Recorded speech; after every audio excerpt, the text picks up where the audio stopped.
Esta é uma minissérie compacta. David Harvey, 90 anos de idade em 2025. Meu nome é Renato e eu vou apresentar aqui a ideia geral da minissérie. Divido da seguinte maneira: informações sobre o currículo, mapeamento, indicações da produção. Como me aproximei de Harvey e a recente e vasta produção do autor em vídeo. Também é importante ficar atento às sensibilidades e ao subjetivo. Na sequência, vou discutir o tema das cidades, incluindo a geografia e as linhas gerais do livro Condição Pós-Moderna.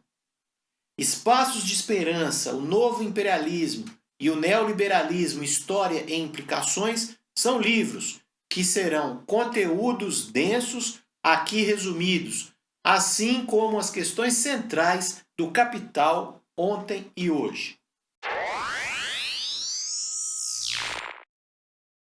Criado no condado de Kent, na Inglaterra, que fica a 1h30 de Cambridge e a 1h30 de Londres, Harvey não foi um menino pobre, não é afrodescendente, nem LGBTQIA+, não é muçulmano, enfim, trata-se de um pensador intelectual, eu diria não militante, porém engajado, branco, europeu-americano, que estudou profundamente a obra de Marx. Mesmo assim, viveu tempos de infância durante a Segunda Guerra Mundial, em que os automóveis começavam a nascer. Devo dizer também que Harvey é bem aceito nos círculos de esquerda, ou seja, apesar de ter um pé atrás com partidos políticos, suas expressões coletivas, quero dizer, seu movimento nos movimentos, leva inspiração aos jovens. O que é preciso fazer, penso eu, é estudá-lo mais profundamente. Vamos ao tempo cronológico de David Harvey. Em 1957, a formação em Geografia no St. John's College, em Cambridge. Em 1961, o doutorado e depois o pós-doutorado na Suécia. O período de 61 a 69 na Universidade de Bristol. De 69 a 1987, Harvey vai trabalhar na Universidade Johns Hopkins, em Baltimore, nos Estados Unidos. Em 1987 a 1993, de volta à Universidade de Oxford. Após isso, ele retorna a Baltimore em 1987 e desde 2001 está como professor emérito de Geografia e Antropologia na pós-graduação da City University of New York, a famosa CUNY, C-U-N-Y. Em 1995, recebe o prêmio Walter Lud, o Nobel da Geografia. A partir de 2009, Harvey veio ao Brasil 8 vezes e passou por várias cidades. Dentro dessa cronologia, permitam-me fazer um parênteses para dizer algo sobre a sua obra. David Harvey elaborou uma teoria do desenvolvimento desigual no seu livro Os Limites do Capital, em 1982. Aliás, esse livro demorou 5 anos para ficar pronto. Nesta teoria é nítido uma configuração marxista em referência direta a Lenin, Trotsky, Rosa. Citarei aqui outros intelectuais marxistas e não marxistas que David Harvey dialoga. Por exemplo, Henri Lefebvre, Giovanni Arrighi, Nico Polanyi, Terry Eagleton, Frederick Jameson, Raymond Williams, Manuel Castells e Istvan Meszaros. Mas antes de continuar, vou responder as perguntas que justificam um pouco a ideia de registrar os conteúdos para essa minissérie. Como me aproximei de Harvey? Como professor de educação física e sindicalista, sempre tive curiosidade e vontade de aprender todo e qualquer conteúdo relativo ao marxismo, capitalismo, socialismo.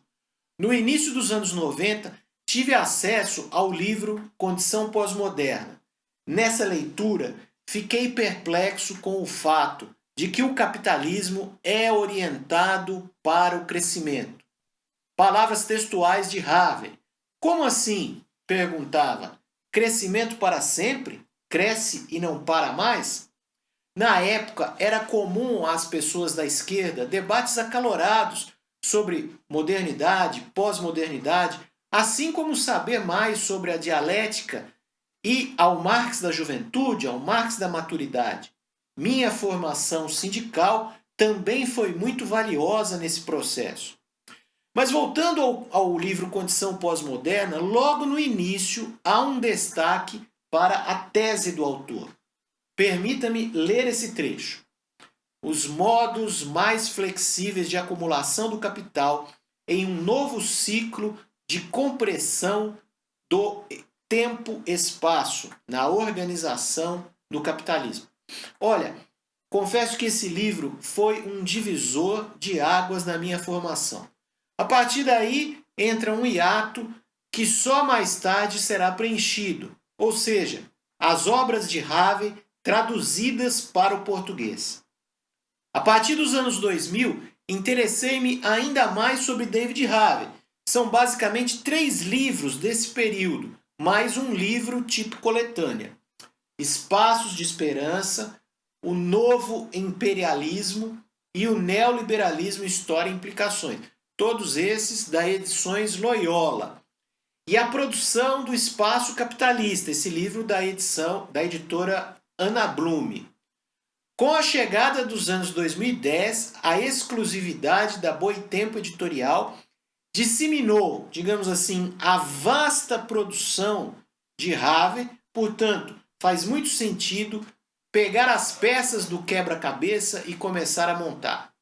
Como vocês sabem, Harvey foi popularizado pela obra Condição Pós-Moderna. Acredito que a divulgação de David Harvey no Brasil e no mundo foi impulsionada pela década de 2010, principalmente pela editora Boitempo. Este impulsionamento subiu em 2013 e 2015 e alcançou pontos altos em 2017, 2018 até os dias atuais. Nos últimos 5 anos, David Harvey tem me ocupado muito. É desafiador em tempos de IA ler e aprender com ele. É prazeroso e inquietante os conceitos e análises que precisam ser grifados com caneta marcadora de texto. Há uma produtividade tracejada no conjunto da sua obra, ou seja, ele produz, nós lemos e a partir daí nós nos estimulamos a produzir novos engajamentos, pensamentos, debates. É pulsante e intrigante os seus vídeos na internet. Cito aqui o conjunto de vídeos do canal Democracy at Work, particularmente o podcast Crônicas Anticapitalistas. Para iniciar com esse autor, o que ler primeiro? Os livros de David Harvey, da editora Boitempo, são bem didáticos para iniciantes. Entre eles, cito o 17 Contradições e o Fim do Capitalismo e A Loucura da Razão Econômica. Os livros Os Limites do Capital e os 2 volumes de Para Entender o Capital pode-se considerar como os livros de consulta. Falo isso pois os Grundrisse de Marx já é bem completo. Então, se você tiver um pouco de familiarização com os conceitos marxianos, fica mais tranquila a leitura. Mas veja, os livros com a marca da geografia e da antropologia não podem ser deixados para trás, pois lá a gente tem um autor que o tempo todo busca relações, o que faz das leituras momentos de prazer e aquisição de novos conhecimentos ao mesmo tempo. É o caso do primeiro livro lançado no Brasil. Esse livro está esgotado.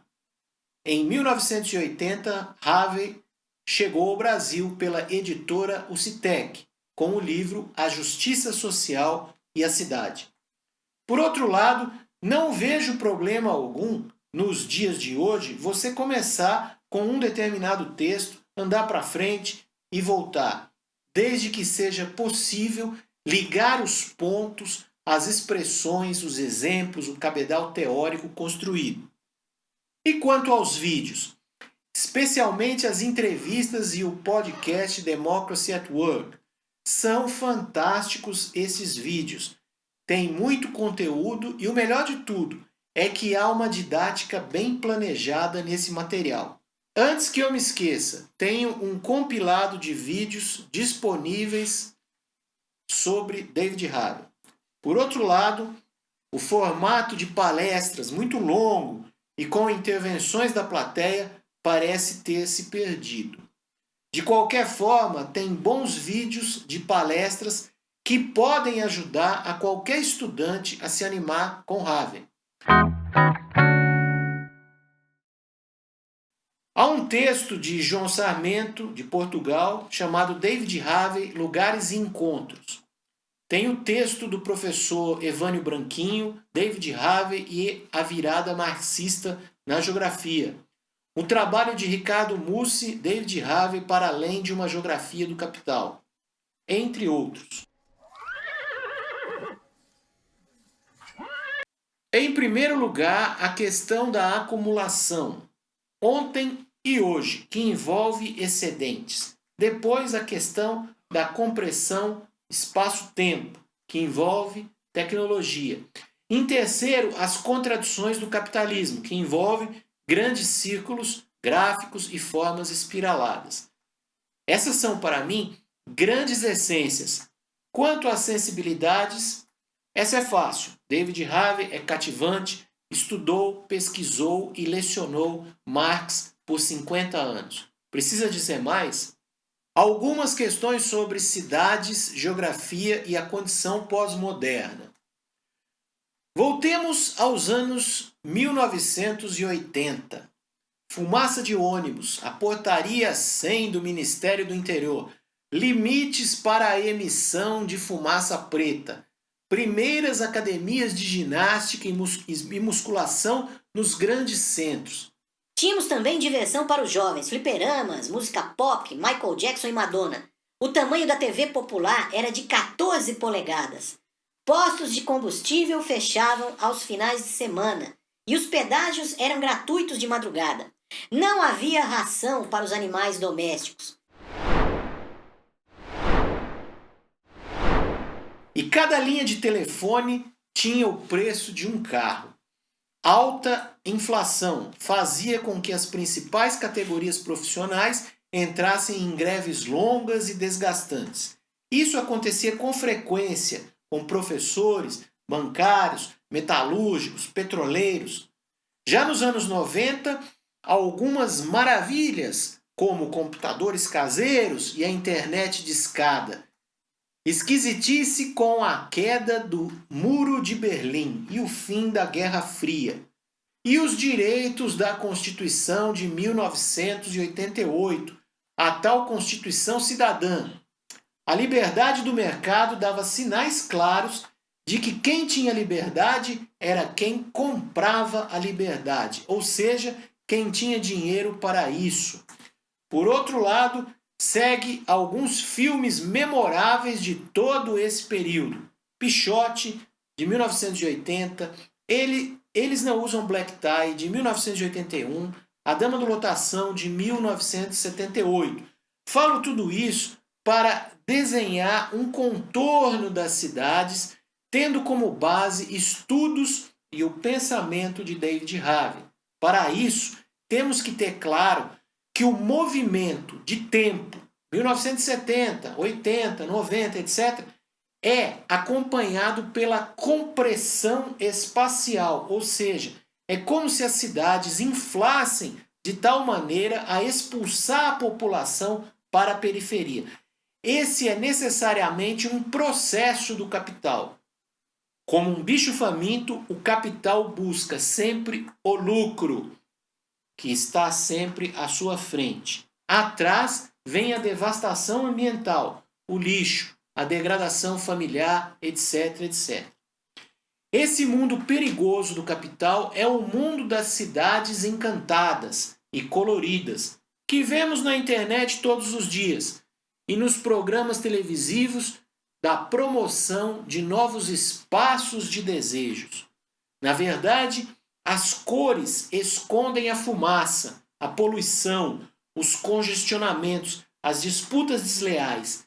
De fragmentos em fragmentos, os absurdos são multiplicados na convivência falsa entre alguns que ganham muitíssimo e a imensa maioria pobre e de classes médias que são escanteados.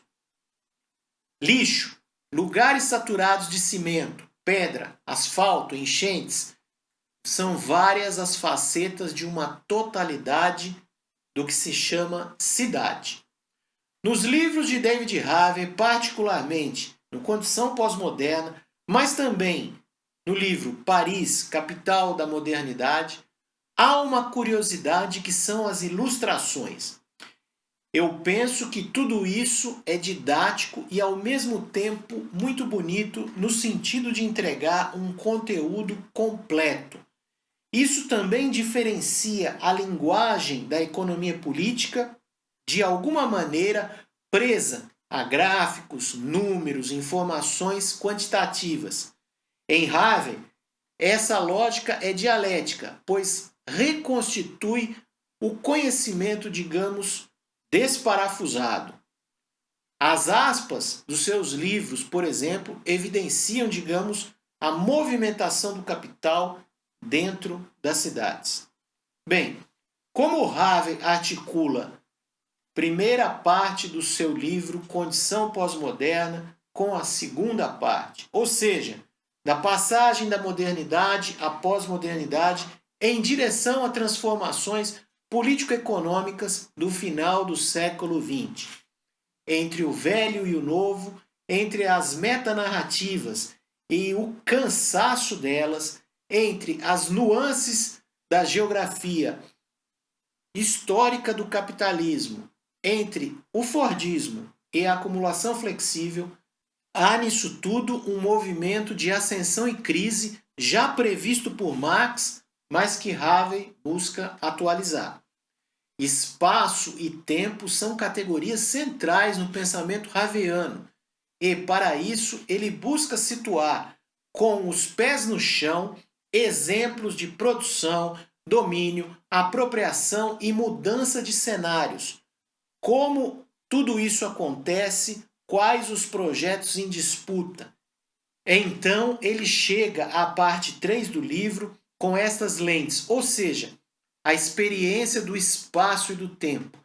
Após essa costura, digamos assim, podemos acrescentar um pouco mais de conhecimento naquilo que é chamado de condição pós-moderna.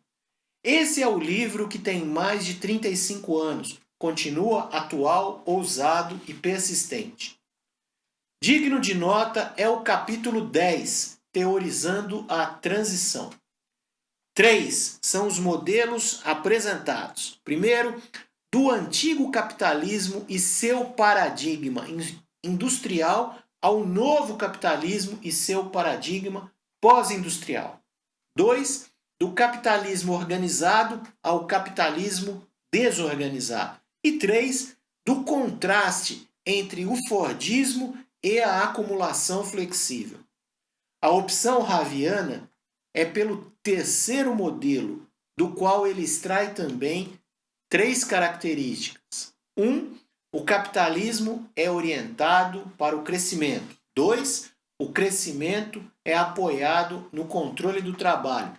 3, o capitalismo é por necessidade tecnológica e organizacionalmente dinâmico. Leis coercitivas empurram os capitalistas sempre a mais e mais competição. Destas características se chega ao lado heróico do capitalismo, o enfrentamento à questão da superacumulação. Para driblar as crises, há que se fazer escolhas, também de 3 tipos. 1, desvalorização baixa ou cancelamento do valor, queima de mercadorias. 2, controle macroeconômico, regulação. Hoje em dia, podemos pensar em controle rígido do consumo. 3. Absorção da superacumulação por meio do deslocamento temporal e espacial. Acelerar o tempo de giro, produzir e consumir de forma mais rápida, fugir para outros espaços virgens, pois os espaços ocupados já foram preenchidos, objetivados, gastos. Aqui, o capital financeiro consegue espalhar seus recursos aos países pobres, sem perder o foco na transição, pois esses processos são, ao mesmo tempo, modernos e pós-modernos. Há que se promover a aposta em um desenvolvimento que é também, ao mesmo tempo, harmônico e anárquico. Vejam, por exemplo, como se faz isso. Na página 260, as imagens têm de desempenhar outras funções. A competição no mercado e a construção de imagens passa a ser um aspecto vital às empresas. Todo tipo de propaganda, patrocínio, exposições, produções televisivas, etc. Tais imagens organizam manias, modos e subjetividades, até mesmo dentro de um avião. Hoje, por exemplo, podemos assistir filmes lá nas alturas e, por uma mágica, nos fazer aptos ao consumo de futilidades. Tudo isso se torna fantástico com as imagens. Aliás, eu sempre desconfiei dessa ideia do fantástico, programa da Rede Globo. No fundo, o que se quer é manter as pessoas presas no domingo à noite para vender todo tipo de ilusão. O que dizer, por exemplo, dos diferentes caminhos da música popular associada a imagens provocativas? O que dizer do cinema? Aspectos que estão interligados à compressão do espaço-tempo. Se o capital nos aprisionou dentro de nossas próprias casas, como faremos para ir às ruas e torcer o nariz, manifestando um desejo que seja sempre o contrário a essa ordem? Pensar e sentir precisam ser modificados, isso é, projetados como comportamentos novos para novos consumidores. Harvey analisa no capítulo 18 dois filmes pós-modernos, Blade Runner e Asas do Desejo. Fica a dica. Questões culturais e questões econômicas, políticas, sociais, tudo isso se mistura nas cidades. O que cabe, por exemplo, à prefeitura, ao prefeito, ao vice-prefeito, aos vereadores? Não apenas técnicas, burocracias, planos diretores, planejamento urbano e empenho em resolver problemas do dia a dia. Entre a modernidade e a pós-modernidade, como enfrentar todos esses obstáculos e tornar a cidade verdadeiramente participativa? Então, após a organização do pessoal, do asfaltamento, das ruas, da aposta em reformas, revitalizações, o fluxo de capital precisa ser democratizado. E isso parece que fica no mundo das ideias, pois na prática nunca houve orçamento discutido com o povo.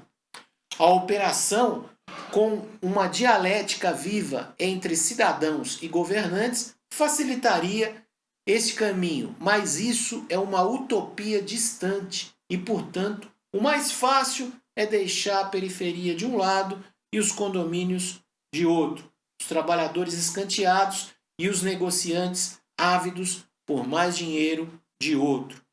Quem governa a cidade deveria ter a clareza desses procedimentos avançados. Harvey destaca que a governança urbana significa muito mais que o governo urbano. Aqui também eu queria registrar uma questão sensível quanto ao pertencimento às cidades. Como se sabe, uma cidade não é sua se o pertencimento não estiver suficientemente introjetado na pessoa. Para sermos verdadeiros integrantes da cidade, teríamos que resgatar o pertencimento e opinar coletivamente. E isso é cada vez mais difícil em cidades de pedra e cimento, como as médias e grandes cidades. O esquisito de tudo isso é contrastar que esse poder das cidades e as subjetividades de pertencimento pertencem cada vez mais ao capital fictício e suas ilusões projetadas em anúncios, cores, das iluminações noturnas, elevado individualismo, etc. Na direção oposta, o que temos é a esperança de uma cidade pacificada e coletivista, ainda que isso possa parecer utópico e distante. Antes dos livros editados pela Boitempo, ainda temos muito a estudar com Havel. Agora preciso me concentrar na primeira metade dos anos 2000, particularmente nas 3 obras já citadas pelas edições Loyola: Espaços de Esperança, O Novo Imperialismo e o Neoliberalismo. Mas antes, deixe-me destacar alguns pilares teóricos que sustentarão o fio condutor do pensamento haviano. Listei aqui 3 pilares. Primeiro, a correnteza avassaladora da tecnologia abre passagem para a recriação do valor, aumenta as vendas de várias mercadorias, assim como a oxigenação de produtos com nova roupagem. Vivemos em uma era de incertezas e de crises. As opções de desenvolvimento produtivo para os empresários e o Estado, dadas a legislação e a burocracia e o engessamento, são poucas, o que alimenta o apetite por produzir em outros lugares antes não ocupados, isso é, as áreas virgens, e o fenômeno da deslocalização para se reinventar. Tais processos impactam as famílias, principalmente na obtenção de recursos, salário e renda, para a reprodução social e a contenção desses recursos para utilização imediata. 2. O mundo dos serviços como via privilegiada de saída da crise capitalista neoliberal. A crise aproveita as vontades e os desejos das classes médias para imprimir um consumo mais substantivo. O corpo torna-se mais consumista do que já era. Ingere fast food para posteriormente queimar calorias em atividades personalizadas. Essa nova lógica mercantil, com os instrumentos sedutores dos shopping centers, por meio de linguagem colorida e outros atrativos, atira-se em favor das futilidades e do controle remoto como aprisionamento do corpo. Todas as classes são atiradas para esse tipo de consumo. Seria como um aspirador que suga o pó. Todos são sugados para esse novo consumo. A natureza degradada e transformada em selva de pedra afasta os espaços esportivos tradicionais e, em seu lugar, vende os subterfúgios individuais. A regência do mercado infantiliza adultos para que as áreas virgens possam ser exploradas, vendidas, compradas, desenvolvidas. Imprime-se um marketing agressivo nas sensibilidades das pessoas para que o consumo seja ampliado. 3. O conceito de globalização, quando entendido como processo e ao mesmo tempo um movimento de ruptura e expansão pontual, é inerente à lógica do capital, que devasta espaços em busca de lucratividade. Nesse interim, mais ou menos Estado é uma outra lógica de ajuste. Os Estados neoliberais seguiram as premissas dos mandantes dos Estados Unidos e Inglaterra: privatizações, desregulamentação do trabalho, corte de direitos sociais, etc. Com base nesses 3 pilares, busco reconectar David Haver. Segundo Haver, precisamos esboçar traços utópicos para desenhar uma utopia dialética, capaz de evidenciar desenvolvimentos geográficos desiguais em tempos diversos de formação e consolidação do capital. Portanto, a utopia como fantasia deve ser superada. Movimentos utópicos do ponto de vista da geografia, assim como um utopismo do processo social, não farão com que enfrentemos as forças capitalistas espalhadas pelo mundo, ou seja, serão insuficientes para enfrentar os ajustes globalizadores que o capital impõe. No livro Espaços de Esperança, a crítica de Havel ao ideário do Manifesto Comunista deixa claro que o fato do mundo ter mudado deve obrigar a luta dos trabalhadores a mudar. Diz assim: proletariado global nunca foi tão volumoso, nunca foi tão forte o imperativo da união dos trabalhadores de todo o mundo. Mas, se as barreiras a essa união são muito mais formidáveis do que já eram naquele contexto europeu de 1848, em outras palavras, várias mudanças no mundo empurram a luta para outros patamares, desconectando trabalhadores pelo espaço, redesenhando a questão urbana, fabricando novas consciências para um novo consumo. Na sequência, passo a tratar dos livros O Novo Imperialismo, de 2003, e O Neoliberalismo, História e Implicações, de 2005. Aspas para abrir a porteira do imperialismo americano. Diz Havel: os Estados Unidos têm um interesse geopolítico bem antigo, de controle global elaborado durante a Segunda Guerra Mundial, o controle do Oriente Médio. Então, desde a década de 50, especificamente em 1953, os americanos derrubaram o governo iraniano, democraticamente eleito, de tal forma que no período houve um aumento das reservas de petróleo que saíram da casa dos 10% e chegaram aos 60%. No final da década de 60, os ingleses encerraram sua presença militar a leste de Suez. Os Estados Unidos invadiram o Iraque em 20 de março de 2003. A invasão tinha como objetivo derrubar o regime de Saddam Hussein, com a justificativa de que o Iraque possuía armas de destruição em massa e representava uma ameaça à segurança global. Apesar das justificativas apresentadas, a existência de armas de destruição em massa no Iraque nunca foi comprovada, levantando questionamentos sobre a real motivação da invasão. O conflito, que se estendeu por anos, causou um enorme número de vítimas civis e militares e teve consequências duradouras para a região. O Novo Imperialismo é, portanto, um livro agarrado à questão do petróleo. Isso no primeiro capítulo, porque lança ideias de como o capital se alastra, ou seja, os 3 capítulos na sequência amarram tal discussão.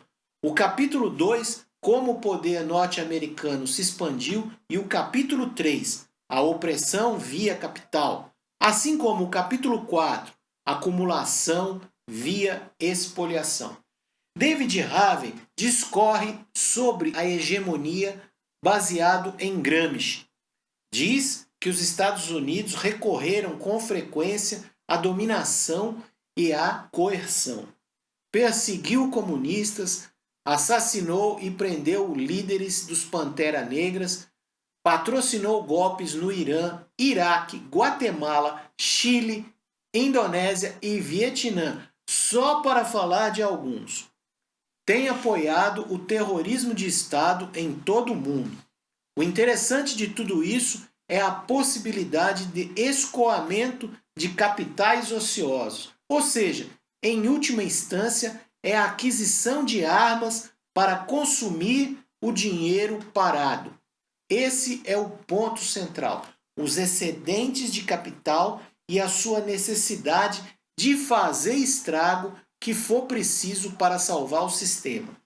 Tudo em nome de uma moralidade dita democrática e de paz. 2 anos após o novo imperialismo, Harvey escreve O Neoliberalismo, História e Implicações, livro que segue a argumentação do capítulo 5 do novo imperialismo, ou seja, a questão do consentimento busca explicar a construção do Estado neoliberal, um Estado que deveria favorecer os direitos individuais, a propriedade privada, o regime de direito e as instituições de mercado de livre funcionamento e livre comércio. Para isso ocorrer, os teóricos do neoliberalismo venderam seu nojo à democracia como instituição eleitoral. Segue daí o que todos nós já conhecemos, que são as privatizações e a forçação de um consentimento mediante o cultivo de uma classe média que adora prazeres de consumo, da propriedade geral e das próprias coisas como sua. Isso é, o individualismo e o empreendedorismo. Harvey enumera 5 grandes contradições do neoliberalismo. Vamos lá. 1. O nacionalismo é antagônico ao programa neoliberal. 2. O autoritarismo não combina com ideias de liberdade individuais. 3. O sistema financeiro produz volatilidade especulativa, escândalos financeiros e instabilidade crônica. 4. Há uma crescente consolidação de poder oligopolista, monopolista e transnacional nas mãos de umas poucas corporações multinacionais centralizadoras. 5. Retorno de antigas formas políticas como o fascismo e o renascimento do interesse pela religião e moralidade, ou seja, novas variedades de autoritarismo, de populismo e de nacionalismo. No capítulo 4, por exemplo, um caminho histórico do neoliberalismo é traçado. O progresso viu-se impedido por mecanismos de desenvolvimento geográfico desigual. Estados, regiões ou cidades bem-sucedidas devem ser o exemplo. Então, o modelo a ser replicado era do Japão, da Alemanha, de Taiwan, dos Estados Unidos, da China, do Vale do Silício, da Terceira Itália ou das cidades como São Francisco, Boston, Xangai, Munique. Outros exemplos também são citados, como o da Argentina, o da Coreia do Sul e o da Suécia. Em resumo, essas 3 forças facilitam o desenvolvimento geográfico desigual, a diversificação, a informação e a competição. Tal tríade se combina com a completa interação entre dinâmica interna e forças externas. Para entender o Capital 1, 2 e 3, são livros de cabeceira e livros considerados manuais, importantes documentos de consulta. É o caso dos 2 livros sobre o Capital, para entender o Capital 1 e para entender o Capital 2 e 3. Livros traduzidos do original Companion to Marx Capital. Tais livros chegaram para nós brasileiros nos anos de 2013 e 2014, respectivamente. No volume 1, Mercadoria, Dinheiro, Jornada de Trabalho, Mais-Valia, Tecnologia e Acumulação. No volume 2, os ciclos do capital, o capital fixo, o capital comercial, o juro, o crédito, as finanças, o sistema bancário, a circulação e a reprodução. Muitas compreensões desses conceitos devem ser grifadas e alargadas pela leitura crítica e criativa que se pode empreender hoje, ou seja, até mesmo com a proposta da inteligência artificial. Busca por padrões de palavras, expressões, como por exemplo, mais valor no lugar de mais-valia, tempos históricos diferentes, mas mesma configuração de pensamento. Marx deixou muita coisa para a inteligência artificial, porém em forma de anotações, principalmente no livro Grundrisse. Confere lá. Bem, diante desse primeiro enquadramento, apresento um segundo, para corroborar a síntese que podemos hoje fazer do Capital, com a obra Na Maturidade de Marx. Resumindo, dada a instabilidade do Capital, é importante retomar o conjunto de fases de seu funcionamento, isso é, o coração do sistema, assim como o coração de uma pessoa. Depende do conjunto de órgãos, fluxos, veias, artérias e todo o sistema. Durante esse entendimento de leitura do Capital, acredito que um passeio nas firulas culturais da obra haviana é sintomático do sentido de totalidade, ou seja, da amplitude que pode ser traçada a partir do livro Condição Pós-Moderna, mas também anteriormente no livro Os Limites do Capital e os Sentidos do Mundo e no livro Paris, a Capital da Modernidade. Cada um dos livros citados tem um lugar especial na prateleira. Os Limites do Capital, por exemplo, integram os aspectos financeiro e geográfico com a acumulação dentro da argumentação marxiana, de tal forma que se sobressaem a arquitetura holística e dialética no lugar da apresentação analítica e segmentada. É uma obra de 1982, porém só em 2013 chegou aos brasileiros por meio da Boitempo Editorial, a tradução de Magda Lopes. Paris, Capital da Modernidade é um livro curioso por dois motivos. Primeiro, pelo número de ilustrações. São 118 no total de 450 páginas, segundo pelas questões econômicas subjacentes. Dinheiro, crédito, finanças, aluguéis, força de trabalho, consumismo, relações com a natureza, todos componentes da sociedade do capital. Os Sentidos do Mundo é um livro de 2016, é uma coletânea de textos com tradução de Arthur Renzo.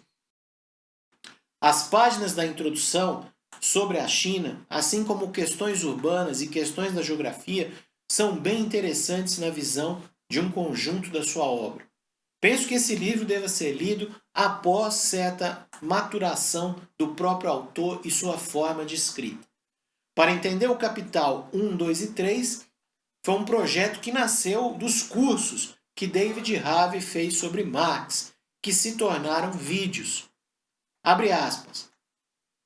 Meu objetivo é levar você, leitor, a ler um livro de Karl Marx nos próprios termos de Marx. Agora deixo a minha dica final. Tenhamos paciência e serenidade nessas leituras. É mais ou menos assim: foco, disciplina e colheita. Até a próxima!